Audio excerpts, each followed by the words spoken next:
Time, sex, and money, three of the biggest reasons for divorce. So what truly makes a marriage survive? Brian Mastray asked the experts, couples who have recently celebrated their 50th or 60th year anniversaries. Love, friendship, and faith. 6 couples. One thing that's so important is respect for each other. 341 years of marriage. You've got to be best friends, and you have to be able to communicate. A sense of humor. Yeah, I was a cradle robber. Certainly keeps things going. Don't lie, don't steal, and don't cheat. Is that true? I've never been caught. And so does flattery. She does a good job at everything she does, I guarantee you. See why I stayed with him? Neither one of us wanted custody of the kids. They all have tons of grandkids. 8 grandchildren and 8 great-grandchildren. You forgot to tell them, too, that your side of the house is set to Guinness Books of Records. Bragging rights today went to the Frys of Bellevue.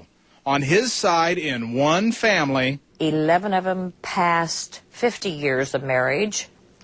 4 of them passed 60 years of marriage, and 1 passed 70 years of marriage. you could say their 60 years together was in the genes. Our youngest one's 43. The oldest one's been retired for 10 years. There seems to be some absolute truths about what survives the ups and downs of marriage. We never ever went to bed when we've had an argument. Never go to bed angry. But there were still exceptions. I think we went to bed not speaking too well to each other, but, you know, But not often. we didn't say anything. Dancing kept the flame burning for most. We loved dancing. Not to be a bragger, but we both were expert dancers.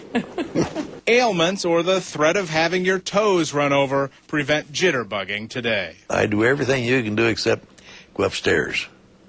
I can come down them, but I can't get up them. Paying cash saved them from several headaches over the years, maybe even divorce. A lot of your marriages fall apart because of money. We don't believe in buying something until you can afford it, and that just isn't the way young couples do now. Don't get me wrong, there are still issues. That initial love kind of wears off, but then, you know, you still have the love, but it's a mature love. Did you And the say friendship love wears grows. off? No, I mean, no! That's what I thought she I said. didn't mean that. Need to get along. I haven't had to duck any plates or pans that she's throwing because she hasn't thrown any at me.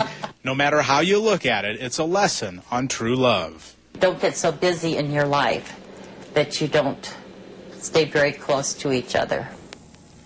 It's interesting that many of the couples that made marriage last had children of their own who got divorced. And many agree, John Tracy, it's probably partly due to a generational thing. Brian, it seems like a sense of humor is an important thing here, too.